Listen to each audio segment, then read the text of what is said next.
We're back on the big show here. Mike and I are going to talk some WNBA, and even without our WNBA expert in this segment. But Mike, I got to say, Caitlin Clark, what a fantastic rookie season!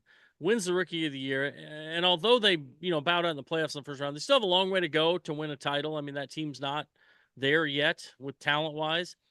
But man, she was fantastic. She had a great year, and I think she puts butts in the seats, puts eyes on the TV.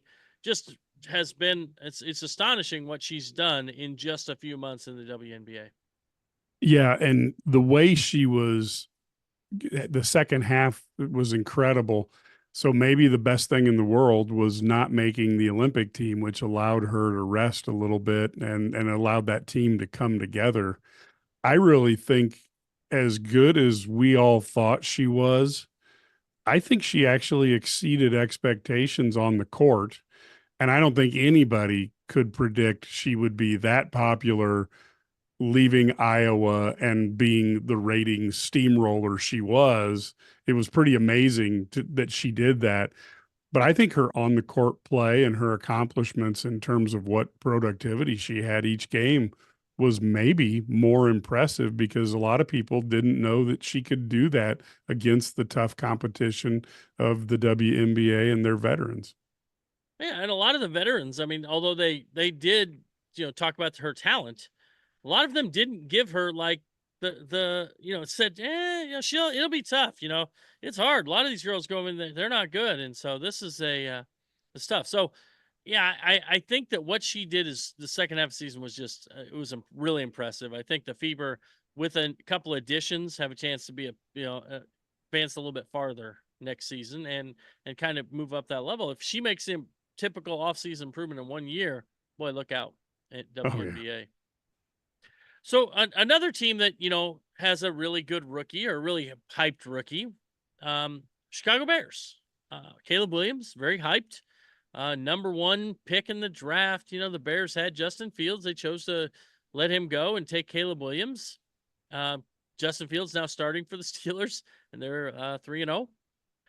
Caleb Williams looks like a rookie quarterback does most of the time in the NFL. Did the Bears make the right pick, Mike? I still think they did, or at least I think it's too early to tell.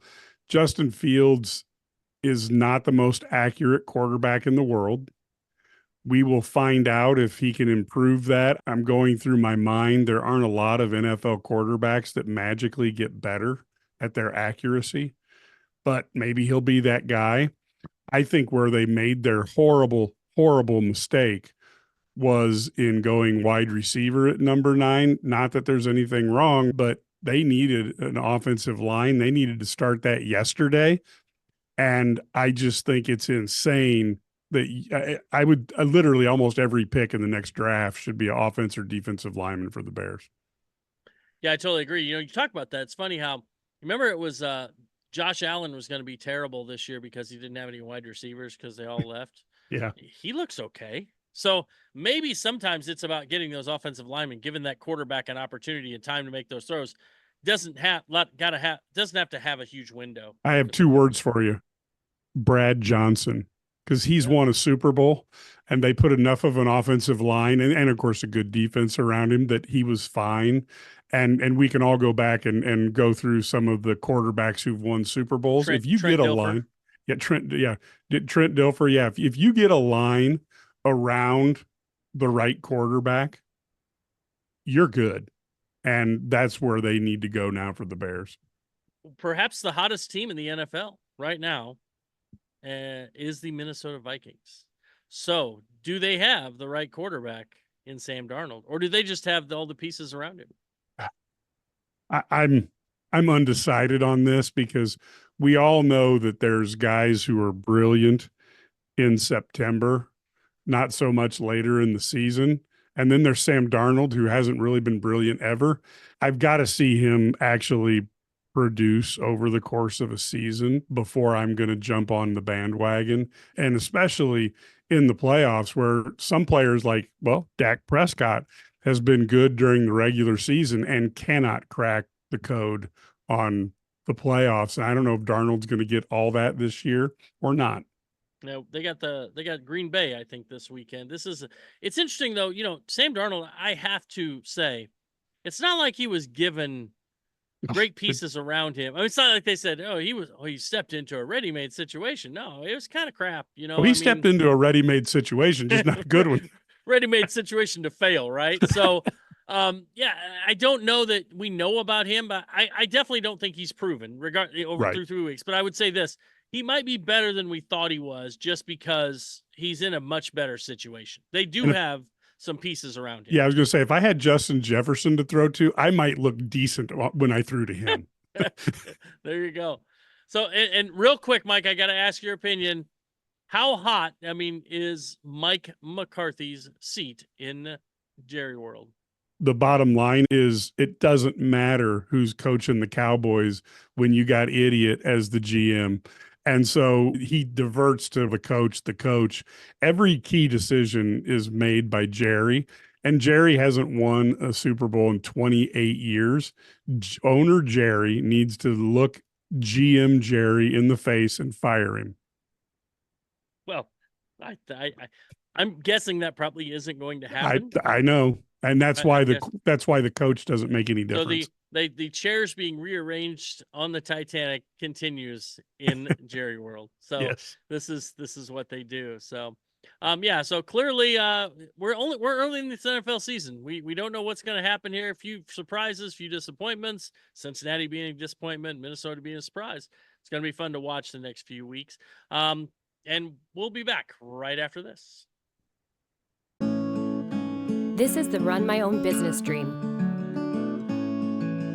This is the colleges paid for dream.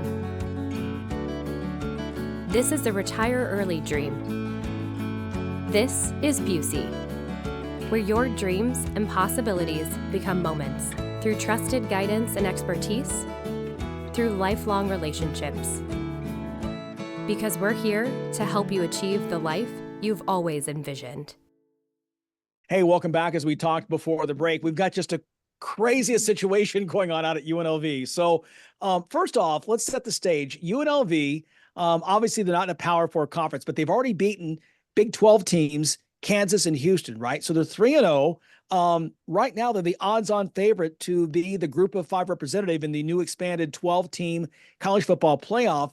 And then the bombshell midweek that their quarterback, Matt Sluka, was trying to say that the NIL deal that he was promised from an assistant coach, by an assistant coach before he got there, has not been paid. And so he's walking away, taking a red shirt, tells the guys, hey, good luck with the season. Lots to unpack here. Want to get your thoughts. I mean, here's the thing. This is inevitable. I mean, it's happened before. Like we haven't had it publicized that guys have been out or whatever, but it's happened. Like it's been happening before. A guy missed a game, mysteriously out for a game or two. But they don't publicize it. This kid literally came out and said, they didn't give me the money they were supposed to give me, so I'm not playing. It's Gary Templeton days, right? If I ain't starting, I ain't departing. And so this is where we're at, and this is going to happen. This is why we need to make this stuff public. We need to have legit contracts. If we're going to have NIL, make an NIL. Do it the right way. And if we do that, then it cleans a lot of this mess up. Yeah, bottom line is we don't know for sure whether he was promised something and it wasn't delivered on. If he was, it seems unlikely he was negotiating for more money like the Ultimate Warrior used to do to Vince McMahon right before a pay-per-view. But I do think this is something that we need, either contracts or a CBA agreement. And then they need some sort of transparency so that what money is being spent, because if one team is at a $30 million payroll and another team is at $3 million, it'd be nice just to know that from a curiosity standpoint. Well, and then now, first off, like you said, the letter of the law, and let me make sure I'm clear at this, you're not supposed to wink, promise a certain amount of dollars, right? That's kind of against the spirit of what this is about. That's number one. And then now you've got reports that, some are saying, yes, the obligations were made, but because he's playing well, the team is playing well, they're wanting more. There's that story that's out there. We're not giving validity to it. We're just saying that it's out there. But the point is that, to your point, Brad, because there's no transparency and this is all still done in the dark and the players don't talk about it, the schools don't talk about it, the sponsors don't talk about it, anything goes. And I agree with you. It was inevitable that we, like you said, we do know what's happened, although it hasn't been talked about. We know this happened to other players. We won't name those players that we know about. But the fact is it just took off and it became huge. And it goes back to, again, this, like you said, this is predictable that this is going to happen. I'm surprised it hasn't happened more than what it has. Yeah, I think I am too. I think it has a few more times than we think, just because a lot of times it wasn't publicized. But we're going to see this more and more. I mean, it started when players, we go back even a few years, they're opting out of bowl games. People are quitting on their team. What are you thinking about this guy then? What's he doing? I mean, it's a team potential group of 5 guy in the playoff, and they're like, yeah. Now I do know they have a backup quarterback who's good though. So the kid from Campbell, he's a good player, different kind of player, but he'll be effective, I think. Yeah, it's just amazing to me how these things evolve. And I really can't blame a kid when you know all the dollars that are being made off of a game. If he was promised something and he isn't getting it, it's hard for me to fault him, because what other recourse or what other leverage does he have? Yeah. Well, here's my question for you guys. At what point does it ever get cleaned up? At what point does it get cleaned up? And what do you think needs to happen realistically? I mean, we know what should happen, NCAA. This is why you shouldn't kick the can down the road 5 years ago, but here we are. What can happen in the near and near term and long term to try to corral this and to make this where it's a level playing field and to try to keep these things from happening, regardless of who's at fault? Well, I think the way to do it is, first of all, I think they need to have some sort of transparency, make this stuff public. And then the other part is set up a collective bargaining agreement between the athletes and the schools. And so that they actually can go in and say, hey, we need this, we need health care, we need this, we need that, we need to have this salary. And then there's no argument, right? You're just getting paid just like you become employees, yes. But I really think that's the only way you're going to make this more palatable for the fan base and also for the players. Yeah, transparency is never a problem in these type of things. And it would be, like I said, it would be nice to know how many resources are being put into this. Put more pressure on the guys who have bigger budget to win, because everybody will know they've got a bigger budget. Crazy times. Unfortunate for UNLV, for the player Sluka, and for college football. This has happened at this stage because it was they were developing to be one of the great stories this fall. Maybe the Rebels still can be. We'll see. Brad's point, like he said, the backup quarterback can come through and carry the mail the way that they've though Sluka did for them in the first 3 games of the season.